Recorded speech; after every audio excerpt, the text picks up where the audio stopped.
In any crime, what matters isn't just the actions themselves, but also how those actions are justified. Throughout history, whenever people tried to strip others of their right to exist, driven by an obsession with power and the need to control the fate of others, they never called it a crime. They called it protection, cleansing, enlightenment, or care for the nation's well-being. In this video, we'll go over the facts that expose those who, under the guise of protecting society, use freedom of speech and anti-cult activism as a cover while manipulating people's minds. Their real goal isn't just absolute power. They're building their own totalitarian empire, paved with the ruined human lives.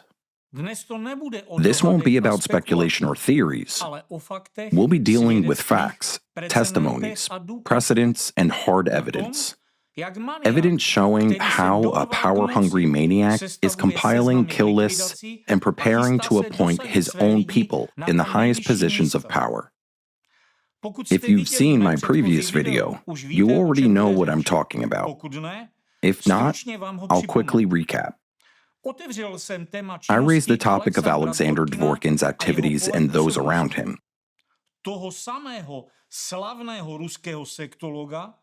The same notorious Russian sectologist or cult expert who has turned out to be not only a manipulator, but a man with documented psychiatric diagnoses, a clear pathological drive towards sadism, and, according to victims' testimonies, pedophilic tendencies known as coprophilia, sexual arousal from eating feces. I showed how, over the course of 30 years, he built a vast network of influence, razzias, and affiliated organizations, all under the facade of a so-called fight against sects and cults. It's a sectarian structure that uses violence, coercion, and psychological terror. This network operates actively in Russia, Ukraine, the Czech Republic, across Europe, and even in the United States, through courts, televisions, and social media, through officials, and so-called experts. According to Dworkin's own criteria, his organization meets the definition of a classic totalitarian sect, with a rigid hierarchy, centralized power, secret rituals, and a cult leader. A sect that has gained access to law enforcement agencies, courts, and government ministries. A sect that presents itself as a civic organization of anti-cult fighters, protectors of society, and religious sanitation workers. But in reality, it's the most aggressive, anti-human, and extremist cult of our time. You may wonder, why didn't you notice? Because Dworkin and his followers never wanted you to notice. They disguise themselves as people who care about society. They claim to be saving people from cults. But in reality, they destroy anyone who refuses to submit. The previous episode sparked an enormous reaction, and understandably so. By the factual connections and uncovered networks, it exposed not only Dworkin's psychological pathology, but also the key to his entire empire. His totalitarian cult is built on fear and humiliation. And at the heart of that power structure is a secret initiation ritual involving the consumption of human feces. Yes, it sounds disgusting. Even just mentioning it brings up the most vile associations. But that's exactly the core of control through which Dworkin keeps his army in line. Now imagine, you are ambitious but vulnerable. Dworkin offers you a position with his empire, but on condition that you undergo initiation. It's vile, nauseating, enough to make your stomach cramp. But your mind, poisoned by the hunger for power, whispers, just once, and it'll be forgotten. And then you find out that the whole thing was filmed. From that moment on, you are his slave. You're no longer a human. You're just a file in Dworkin's archive, a folder, a record, an asset. One click, and you're nobody. One phone call, one video, and your entire life collapses. Everything you surrounded yourself with thanks to the initiation, power, reputation, recognition, money, contacts, is overshadowed by what you swallowed, gagging all the while to get there. No military rank, judge's robe, or parliamentary pen will ever erase the footage of you literally eating shit for your career. And there are hundreds of such initiates in the courts, in the media, in academia, in law enforcement, in politics. This is how Dworkin built his empire of power. And not just in Russia, in Europe too. His cult is a coprophilic pyramid where every level is ruled by fear, filth, perversion, manipulation, and blackmail. You may ask, what's the point of all this? It's simple. So Dworkin can take control, not just of institutions, but of a society as a whole. Ask yourself a simple question. What would people who've gone through his initiation do to protect their reputations? How far will they go to prevent the truth about how they gained their high positions and power from coming to light? What kinds of decisions will they make once they are entrenched in authority? What laws will they push through? What rights will they trample on? And what freedoms will they suffocate? Will they defend justice? Or will they, like rabid dogs, hunt down dissenters, persecute scientists, and sow informational terror, all to keep their dirty laundry hidden? That's where Dworkin's genius lies. He has turned something utterly vile into the most reliable instrument of control. His ritual is not just a twisted act. It's a weapon of mass subjugation. After this information was made public, as is often the case, some understood what was at stake and showed their support. Others started getting nervous. And as it turns out, they had every reason to be.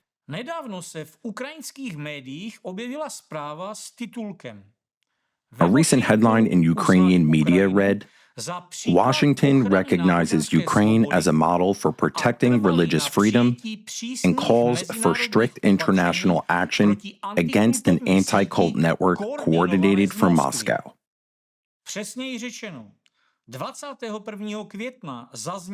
More precisely, on May 21st, from the stage of a Washington-based forum with the backing of U.S. government circles, a clear call was made at the Civil Society Congress, held as part of an international IRF Builders Forum, a call for an international investigation into the operations of this anti-cult network and for the launch of a targeted criminal prosecutions against all of its members. There was also an appeal to impose international sanctions on every active participant in the network, including influence agents within government authorities and so-called experts. Do you understand what this means? For those who have forgotten, or perhaps never knew, let me remind you.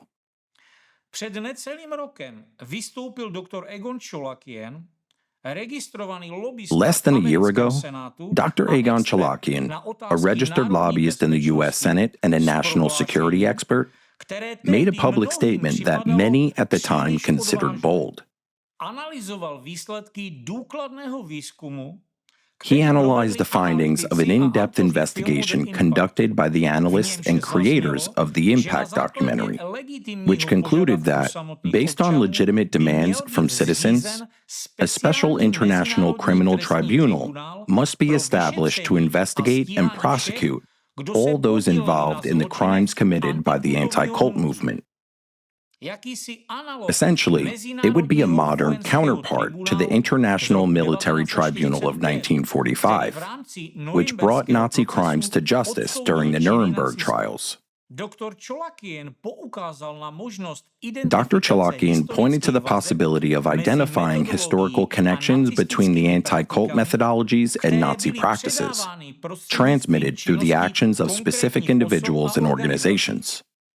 At the same time, he emphasized that an ongoing, large-scale international investigation is already yielding tangible results.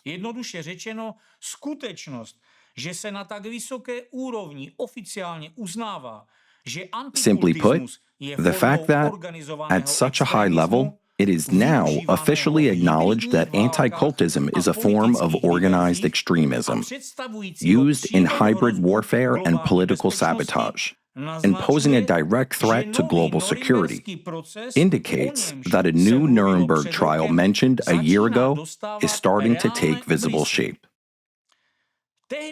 Following the release of this information, the reaction from the so-called anti-cultists, or to put it plainly, agents of Dworkin's totalitarian sect, was predictable. Many of them laughed it off. What can be said? 30 years of impunity dulls even the most basic instinct of self-preservation. And what else can be expected from people who, for so long, operated in broad daylight, satisfying their sadistic appetites at the expense of human suffering? But now, in light of recent developments, it seems the smirks have begun to vanish from their faces and may never return. What seemed impossible a year ago is now becoming reality. Back then, we spoke of pressure tactics and intimidation methods used by his network. Today, we're talking about real, visible, and concrete results of an international investigation, with direct accusations and a clear path towards criminal accountability. The crimes systematically perpetrated by Dworkin's extremist structure over the past 3 decades have not gone unnoticed. The blood on its members' hands cannot be washed away, no matter how much time has passed since the murder of innocent people in different countries. As it turns out, their actions were being closely monitored all along. And every move Dworkin made in building his empire of fear and death was under scrutiny. In light of the recent events in Washington I mentioned earlier, it's clear that this is just another step in a long-running investigation that has been underway for some time. What comes next is yet to be seen. The scale of Dworkin's organization, whose web of extremism has entangled not only Russia, but also Europe and the United States, suggests that the process of exposing it with full legal evidence will not be quick. Too many crimes have been committed, and too many people have been involved. Much work lies ahead.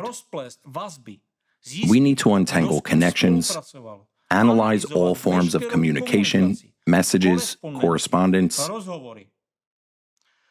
Yes, this process is regrettably slow, but like the sunrise, it's inevitable. And if we step back a few paces, it becomes clear that the exposure of this criminal network has been in motion for some time now. One only needs to recall the president-setting 8th review of the United Nations Global Counter-Terrorism Strategy, adopted by the UN General Assembly on June 22, 2023. According to this resolution, the actions of members of anti-cult organizations and their accomplices fall under acts, methods, and practices of terrorism. Even then, it was evident that what Dvorkin and his sect members were doing constituted terrorist acts against all of humanity. Considering the scale and the grave threat posed by these crimes to society, it is now apparent that all key figures within this extremist group, as well as anyone who, directly or indirectly, through their actions or criminal inaction, aided and abetted their commission, may be held accountable for an array of crimes, including terrorism, genocide, crimes against humanity, and crimes against humankind as a whole. And as you've probably guessed, the process has already begun. An impressive step was taken by President Donald Trump, who, on May 1st, 2025, established the National Commission on Religious Freedom. President Trump stated that the federal government will identify emerging threats to religious liberty, uphold federal laws that protect all citizens' full participation in a pluralistic democracy, and protect the free exercise of religion. This includes protecting people from coercion, discrimination, and repression. Then, just a few weeks later, on May 21st and 22nd, the Civil Society Congress took place in Washington as part of the International IRF Builders Forum. The event brought together high-level figures from the U.S. executive branch and diplomatic circles. What stood out in particular at the forum was the mention of Irina Kremenovska, an operative in the Russian organization Razziers in Ukraine, whom I've already discussed in my previous video. She is yet another outspoken representative of the coprophilic sect, with a hyperfixation on excrements. Kremenovska's activities are directly tied to Alexander Dvorkin and his extremist network. Let me remind you that it was she, evidently acting under the orders of her guru, who took part in the organized persecution of volunteers from Alatra International Public Movement in Ukraine. This movement is known for its extensive research in the fields of geodynamics and environmental transformation. It is widely recognized for its interdisciplinary approach to studying natural disasters and for fostering international scientific cooperation. At a time when even Pope Francis, during his pontificate, gave Alatra and its participants his apostolic blessing, Kremenovska has been actively spreading the destructive rhetoric of Dvorkin and his network, labeling this organization and its volunteers as a sect and cultists.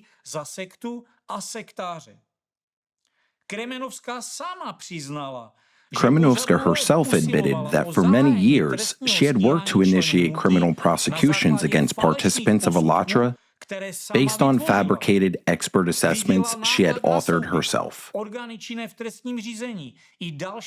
She manipulated courts, law enforcement, and other public institutions. And only after the organization was banned in Russia, following a request by Razziers, at a time when the country was weakened and at war, was Kremenovska, a loyal adherent of Dvorkin's extremist network, able to push through the same decision in Ukraine. It was she who, in 2023, stood behind the launch of a smear campaign. By manipulating government agencies and pushing through her falsified forensic reports, she created a pretext for criminal proceedings. At that time, bold headlines and photos of the supposed liquidation of Alatra by SBU officers appeared in all major Ukrainian media outlets. The same articles and headlines were then copied and circulated by Dvorkin's followers across Europe, including in the Czech Republic. This is a classic scenario of Dworkin's sect. One orchestrates, and others amplify the attack in a coordinated manner. But what's truly important is the fact that Washington has now acknowledged Kremenovska is actively involved in informational subversion campaigns aimed at undermining the religious independence of sovereign countries. Forum participants identified the activities of such individuals as a serious threat to national security and democracy. Participants also recognized the opening of criminal proceedings against Kremenovska in Ukraine under Article 161 of the Ukrainian Criminal Code. Violation of citizens, equality based on racial, national, religious, or other affiliation as a precedent. It demonstrated Ukraine's ability to identify threats to democracy and take concrete measures to neutralize them. But this is just the beginning. At the same forum, a fundamental statement was made. Anti-cultism is a form of organized extremism, used in hybrid warfare and political sabotage, and poses a direct threat to global security. That is precisely why the following measures were proposed: an international investigation, individual criminal proceedings against members of the anti-cult network, international sanctions against so-called experts, government officials, and influence agents. From this moment forward, everything has changed. Dworkin's sectarians could previously hide behind pseudo-scientific language dressed up as expert opinion, behind falsified reports, and in bureaucratic corridors protected by Dworkin-initiated copper files. But now their actions have been officially recognized for what they truly are: extremism, destabilization, human rights violations, and undermining of democratic foundations. When you look at all of the above not as isolated events, but as a cohesive whole, the picture becomes clear. All of these events are links in the same chain. What does that mean? It means that anyone who participated in the criminal activities of Dworkin's totalitarian sect and who shares its extremist terrorist ideology, from fabricating expert assessments to filing false reports with law enforcement, every agent of this destructive group, whether hiding behind a police uniform, a judge's robe, or the masthead of a major media outlet, now falls under international investigation. Because even mass media have been weaponized by them and turned into instruments of mass informational terror, it's no surprise that Dworkin's influence agents worldwide have started to panic. Their repressive machine, which ground human lives to dust for 30 years, has started creaking and pulling in the opposite direction. While in the past they were constantly on the offensive, attacking and accusing, today, those most guilty are desperately trying to defend themselves. Some have fled to other camps, seeking shelter under a new banner, in hope that switching allegiances will spare them from retribution. Those are the smarter ones. While the dumber ones still believe they'll get away with it because someone told them. You merely made reposts. You merely referred to an article. You merely provided a venue for a lecture. Nothing will happen to you. You're protected. Meanwhile, what they did was real informational terrorism. And just like that, the person who authored extremist material commits an act of informational terrorism. So too does the one who supports and disseminates that information. Both will be held accountable. This is especially true for materials exhibiting signs of psychological manipulation and consciousness-altering coding. something now easily provable through psycholinguistic analysis conducted by qualified experts in psychology and consciousness manipulation, and by real experts, not the coprophilic pseudo-specialists. Today, we're witnessing members of this extremist organization, who bear all the hallmarks of a sect, frantically deleting posts, erasing messages, conversations, contact lists, and connections. For some reason, they thought no one was watching. So let this be a message to the rats fleeing a sinking ship. You can delete posts. You can wipe your chats. But everything you've ever said over the phone, even whispered near a device, has been recorded and archived for a minimum of 2 years. Anything that caught investigators' attention is stored permanently. All your secrets are now part of the global digital investigative archive. You don't need to bother anymore. There is no point in deleting anything now. Nothing will disappear. Did you really think you could erase your tracks as if nothing had ever happened? But the internet remembers everything. Every like, every repost. Even while you watch this video, hundreds of thousands of pages of correspondence are being analyzed, archives are being compiled, and case files are being prepared. Some might still protest, but did Dworkin and his followers actually kill anyone? They only spread their Nazi-like ideology, claiming things like sectarians aren't people, and they have no right to exist. An ideology of hatred built on something for which even a journalist who merely published a magazine where he simply disseminated Nazi ideas that led to millions of innocent lives lost was sentenced to death for crimes against humanity during the Nuremberg trials. Remember Julius Streicher? And what is Alexander Dworkin and his extremist group doing today?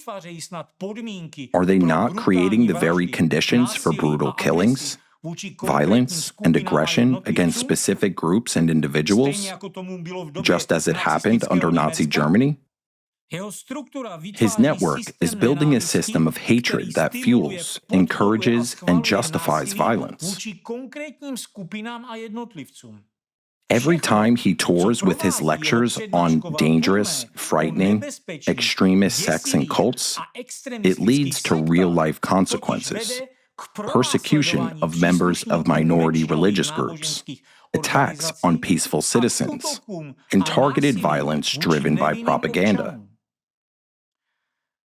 Look at these headlines. They speak for themselves.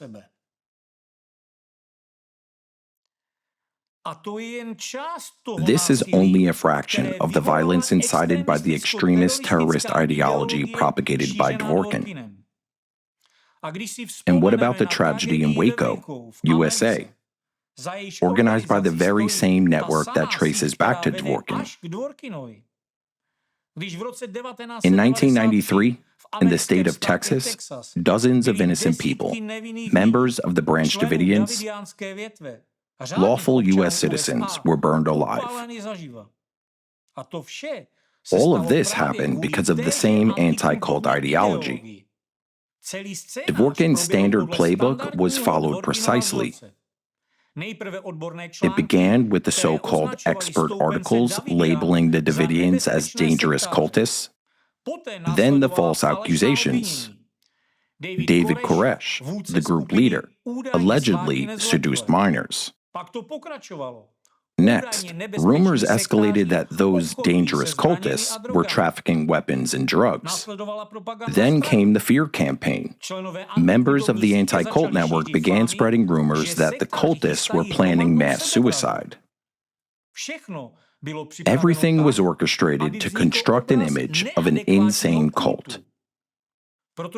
Because once you manufacture that label, the destruction of so-called cultists becomes framed as protecting society from a threat. Then the network of those hiding behind anti-cult activity laid the groundwork, mentally conditioning law enforcement officers. And the final act? Fire, tanks, gas, and bullets. The result was 82 people dead, including 23 children. Among them were 2 newborns who came into the world as their mothers perished in the blaze. The gas used against everyone in the building, including the children, was banned by the Geneva Convention. This gas causes such severe convulsions that bones break from spasms. It eats away at the lungs. It kills slowly and agonizingly. And it all happened based on the false testimony of anti-cultists, their informational terror and manipulation. All of it was planned and organized by those hiding behind the anti-cult network that embedded its ideas into intelligence agencies, media, and into people's minds.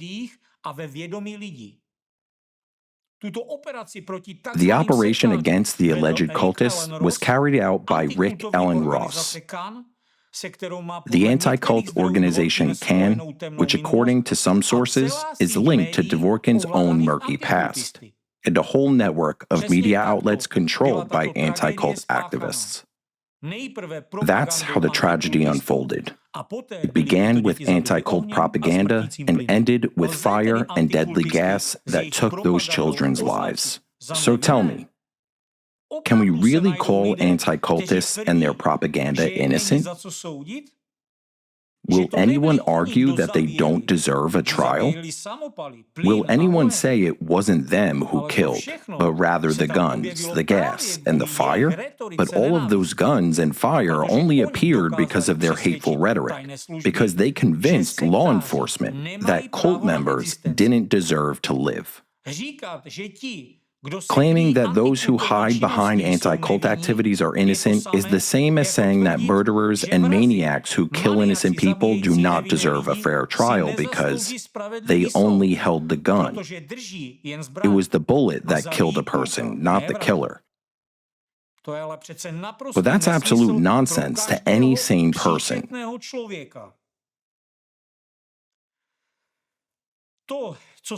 What happened in Waco was a public execution, a Holocaust carried out according to a methodology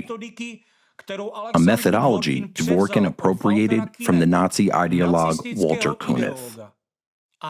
Today, he continues to destroy people, not with gas chambers as in Nazi Germany, not with fire, tanks, gas, and bullets like in Waco, but through expert assessments, lectures, articles, and a well-coordinated international extremist network whose members, like obedient sheepdogs, attack whoever Dworkin points to. But the goal is the same: to destroy dissenters, to justify murder with their ideology, to crank the repression machine to its full power.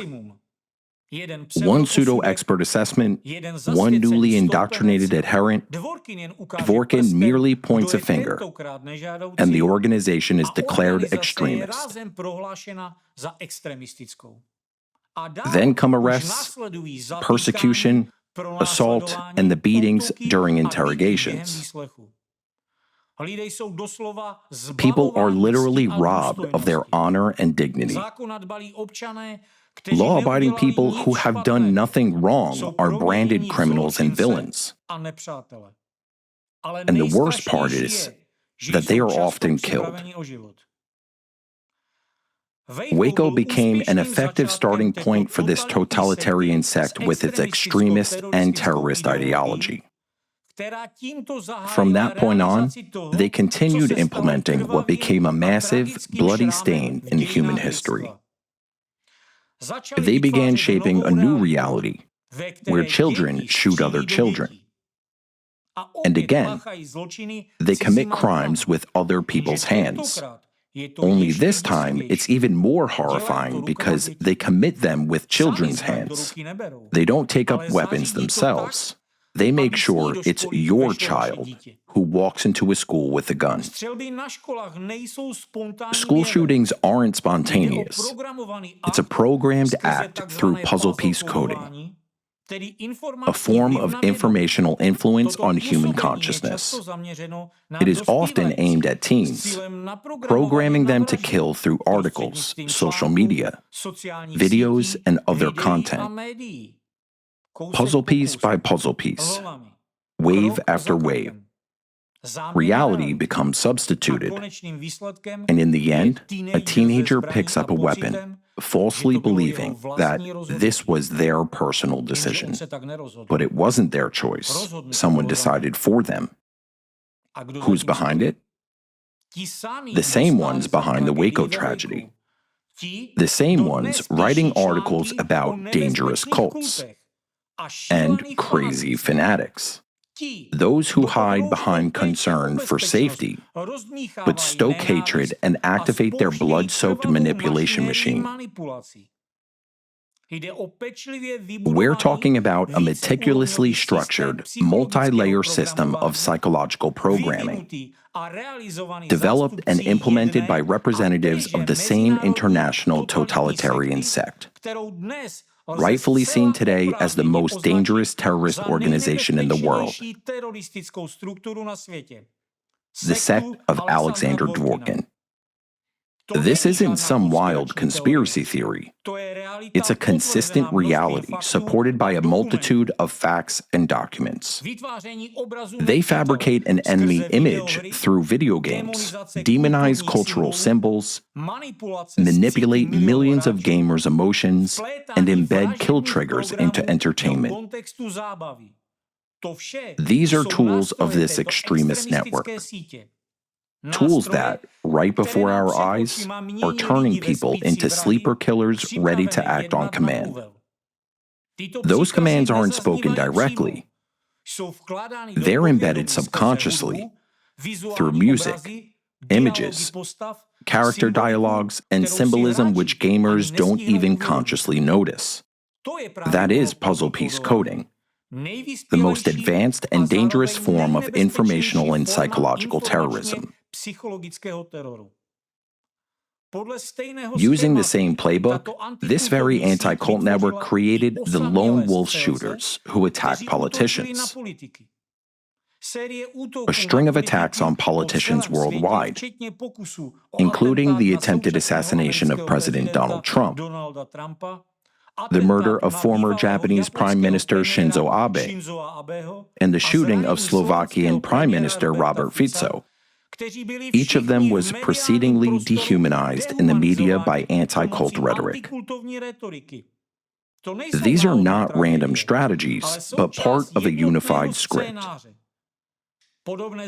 Such crimes are the result of subconscious programming through media content, articles, videos, and often video games like Far Cry 5. Again and again, these attacks follow the same narrative. Cult leader, sectarian, threat to society, must be stopped. And in each case, the attacker sees themselves not as a criminal, but as a hero. Who implanted that idea? Who prepared their mind to act? There is only one answer. It's the work of a single international totalitarian sect led by Alexander Dworkin. According to obvious facts, his agents, including Rick Ross, Stephen Hassan, and their Western and Russian colleagues, have for decades pursued one mission: creating a controllable army of killers through subconscious programming. One of the key tools in this programming has been video game Far Cry 5. Created at the height of Donald Trump's presidency between 2016 and 2018, the game Far Cry 5 outwardly appears to be a standard action shooter But in reality, it contains a meticulously crafted set of visual, auditory, and narrative elements designed to create the image of a cultist enemy and encourage their eradication. One of the consultants during the game development was cult advisor Rick Ross, who had previously advised the FBI and played a pivotal role in the Waco tragedy. The same Rick Ross who, like Alexander Dworkin, has a documented psychiatric diagnosis. The same Rick Ross implicated in the forced deprogramming of individuals labeled as cult members. The same Rick Ross who, notably, crossed paths with Dworkin at a conference in Thailand. Just another face of Dworkin's totalitarian sect, exhibiting all the behavioral and ideological traits typical of their network's adherents. Here's what it is encoded in the game. The main antagonist is the leader of a religious cult called the Project at Eden's Gate, portrayed as a charismatic, messianic figure with pseudo-Christian rhetoric. And guess who he visually resembles? The developers made him look like the most well-known so-called cult leader, publicly executed at the hands of U.S. Special Forces, David Koresh, leader of the Branch Davidians who died during the Waco siege. The player's mission is to identify, hunt down, and kill cultists who, based on their visual, cultural, and ideological markers, strongly resemble real-world groups, including American Christians, conservatives, and Trump voters. One of the most striking visual codes is a direct parody of Leonardo da Vinci's The Last Supper, in which the cult leader takes place of Jesus, flanked not by apostles but by armed followers. This isn't just a provocative, it is a blasphemous reconfiguration of sacred Christian symbolism, deliberately crafted to discredit Christianity. The American flag in the game is modified. Its stars are replaced with the cult symbol. This visual metaphor implies that America has fallen under the control of a cult. This is a direct reference to the media narrative of Trump as a cult leader that was being pushed by Dworkin's network during the very same period. An inscription, "Make Hope Great Again," is a parody of Donald Trump's campaign slogan, "Make America Great Again." Through this, the game cements a link between the cult leader and the sitting U.S. president. But the key element of Far Cry 5 is the word cultist, which is repeated over and over as the designated target. Players are taught the cultists must be eradicated, mercilessly, swiftly, and with maximum efficiency. Everything is calibrated toward this directive.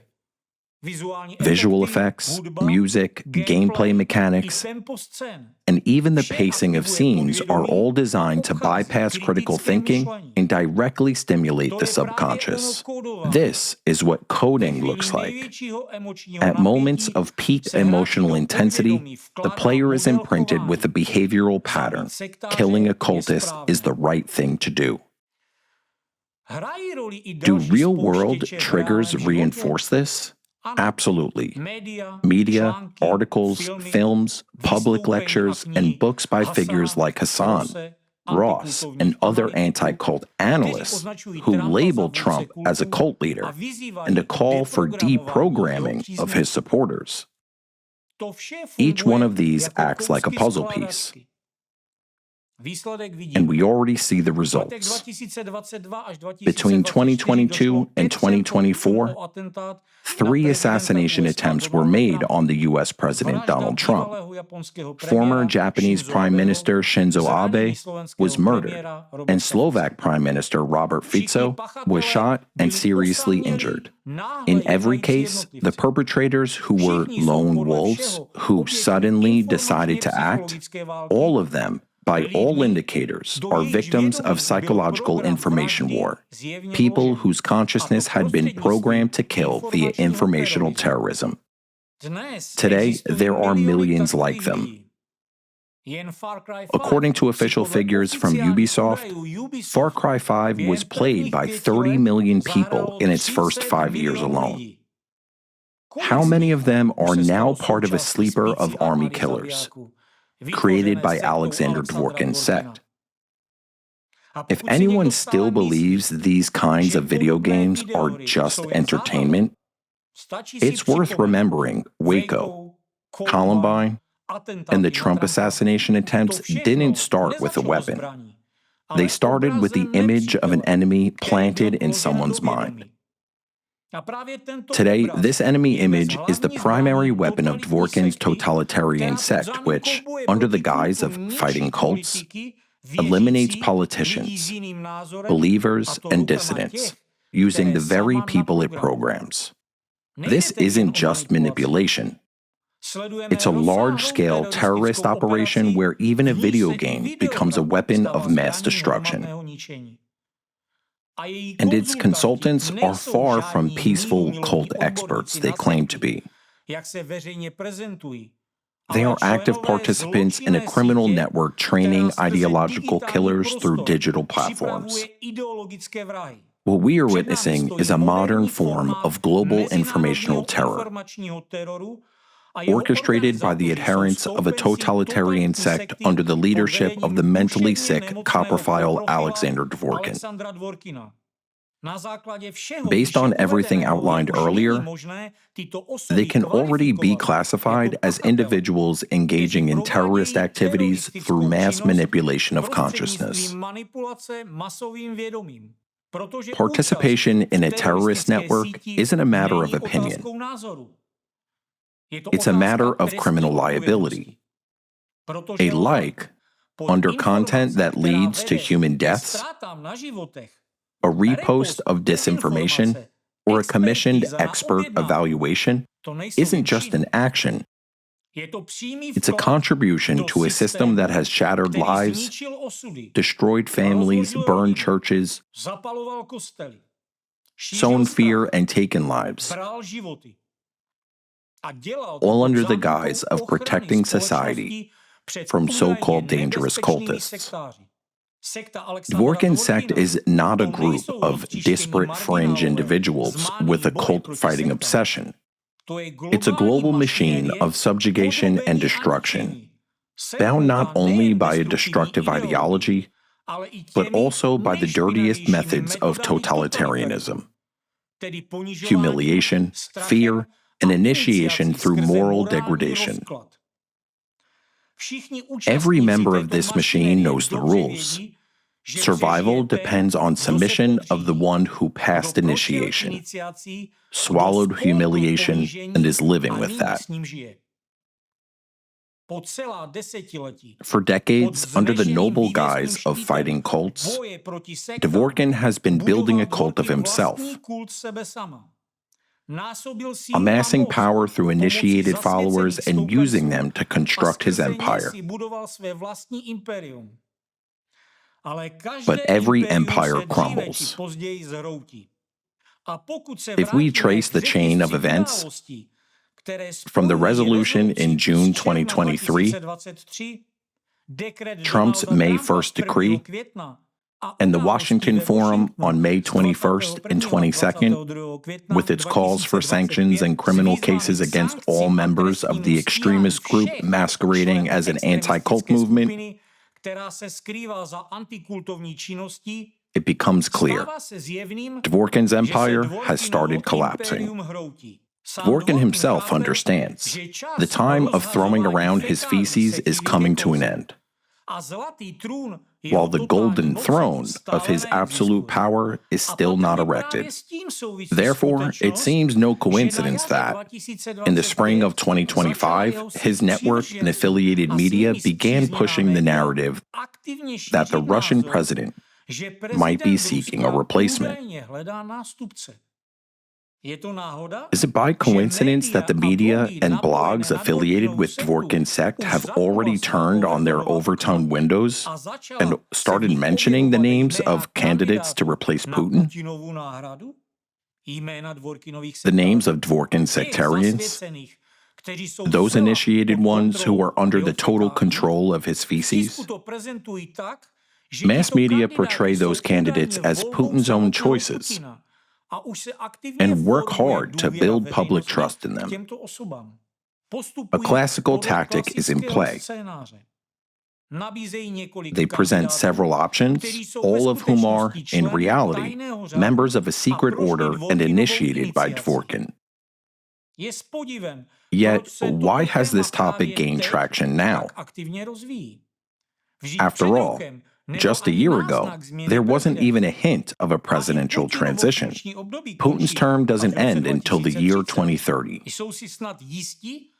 Are they sure a new president will be inaugurated sooner? And are they preparing Dworkin's sect members as replacements? What raises even more questions is emerging information that Dworkin's inner circle is also preparing for a change in the patriarchate. Even though the current patriarch appears to be in good health. Do they think he is too old or possibly unwell? Or do they know something we don't? I don't know. And frankly, it's not my concern. If anyone knows, speak up. Perhaps the patriarch truly has health problems. I wonder, how do they plan to replace the patriarch? It's a multi-layered and complex process. The election of a new patriarch occurs through the local council, a kind of a church parliament with a mixed composition. About half of the voters are bishops, while the other half are clergy, monastics, and laity.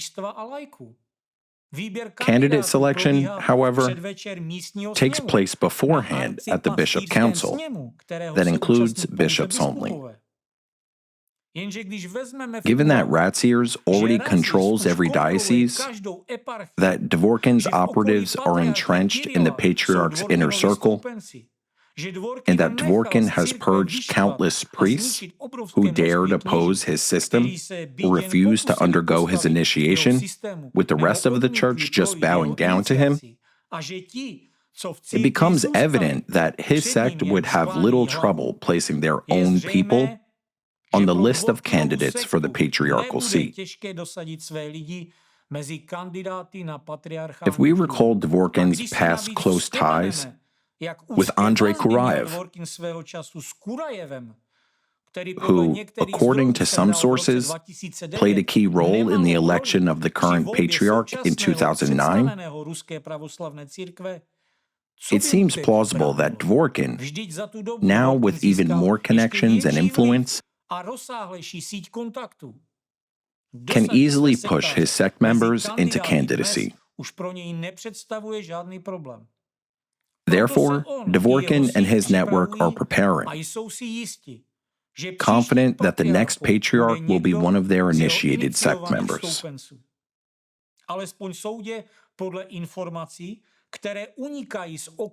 According to leaked conversations and correspondence, Dworkin's inner circle is already calling him our patriarch. But as you understand, no matter which of Dworkin's followers takes this position, the true patriarch will be Dworkin himself, wielding the full power of the Russian Orthodox Church from behind the scenes, just as he always has operated before. There's much evidence that the sect of coprophiles is gearing up for a total takeover, I'm personally deeply concerned that they are already preparing to replace two of the most pivotal figures in Russia. It's terrifying to imagine a mentally unstable individual, a sadist, pedophile, and coprophile, standing behind the leaders of a nation with the world's largest nuclear arsenal. This man sees most of the world as cultists, to be eradicated, and has already labeled Ukraine, Europe, and the United States as sects. Now consider another point. Dworkin is mentally sick, and he constantly anticipates threats from the outside, from everyone, near and far. Clearly, he will fully trust no one, not even those closest to him. Imagine what will happen to those who helped him when he attains total power. History has already seen tyrants who came to power and ended up executing even their inner circle, out of fear of betrayal and fear of death. And believe me, if I had heard this information somewhere and didn't know all the facts and details about how Dworkin's sectarian structure is organized, I would have thought that this is some kind of nonsense, just a piece of fake. But since I know what ties his adherents have,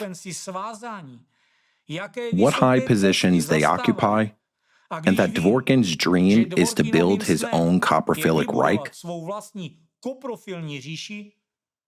this information is extremely alarming to me. For 30 years, Dworkin was underestimated. Look at the power he now wields. During this time, he has violated every conceivable law and imposed his own repressive laws and rules that steadily eroded human rights and freedoms. Many people now recognize that he has driven Russia into a reminiscent state of the year 1937. Under his directives, every second person is labeled an extremist or a dangerous element. However, in reality, it's not yet 1937. It's still being prepared. Take, for instance, the list they are compiling. Those lists resemble the execution rosters of the Yezhov's era. One such list, ominously titled for liquidation, features a name at the top, a woman named Brichova, marked with 3 exclamation points and labeled personal. And then the list continues with well-known figures, both inside and outside Russia: Dugin, Shevchenov, Mikhalkov, and many others. A second list titled Expropriations with Consequences includes names like the Rotenbergs, the Kovalchuks, Monterov, and a number of other people. What do consequences mean? That's a question for the list compilers. And I wonder, don't Russian security services see this? Unlikely they don't. If some people see this, why would others fail to?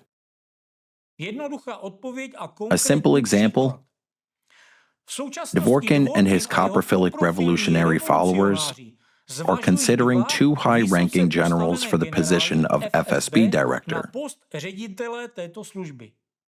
The one who was the leading candidate at the beginning was cut off by Dworkin himself because, according to him, at the right moment he can let us down, as he is too loyal to the Tikhonovs.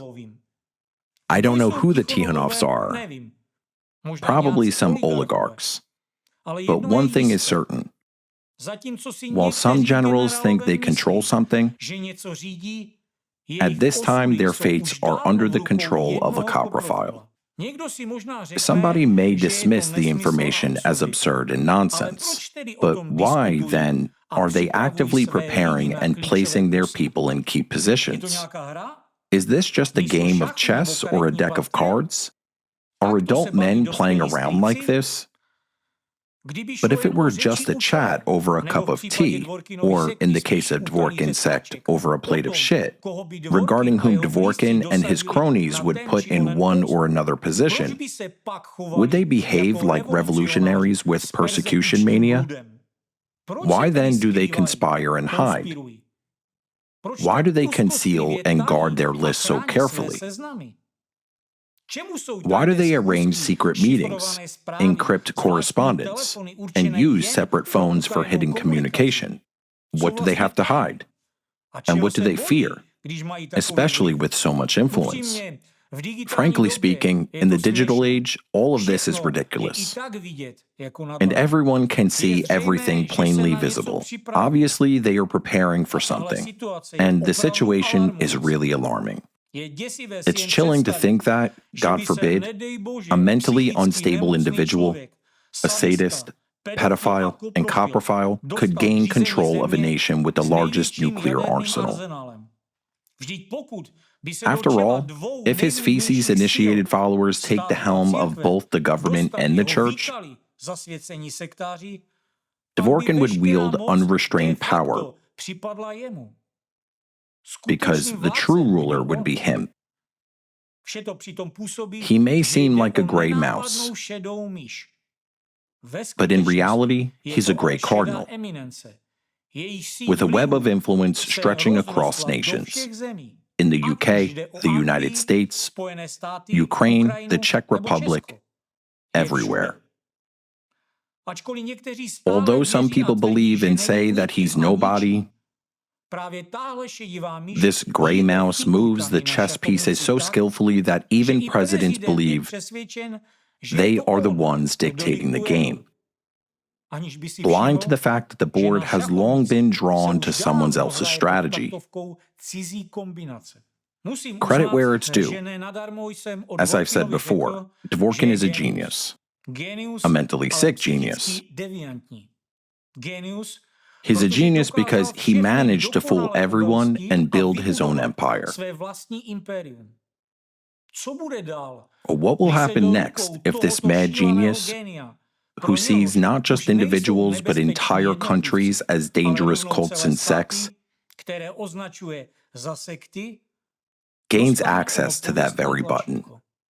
Who will stop his hand hovering over it when all key positions are held by those who once swallowed their humiliation and are now bound to serve him to the bitter end?